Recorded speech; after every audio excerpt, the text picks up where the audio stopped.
Hi, this cat is called Is This a Triangle? What we basically have to do is create a function that takes three arguments, and those arguments represent the sides of a triangle.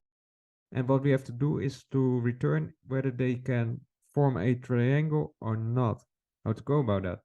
As a general thumb of rule, we should implement the following. The sum of A and B should be more than C, and the sum of A and C should be more than B, and ultimately the sum of B and C should be more than A. Why is that? Let's say that we have two sides of a triangle, A and B, which both have a length of 3. Why should the addition be more than the length of C? Well, it has to do with the following. Let's say that we have C with the length of 9, which is more than the addition of 3 and 3. No matter how you rotate the sides, they won't fit together.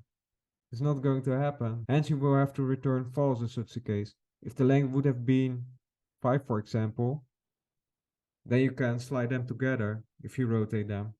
Hence, you will return true. And that's what we are going to implement. It's very simple from here. So we have to return whether A and B added up is more than C. And, as a logical operator, A plus B should be more than C. And lastly, B plus C should be more than A. This should return true. Let's test it out. Looks like it's working. Let's try it out. And there we go. If this has been helpful, please consider dropping a like and hope to see you in another video. Ciao.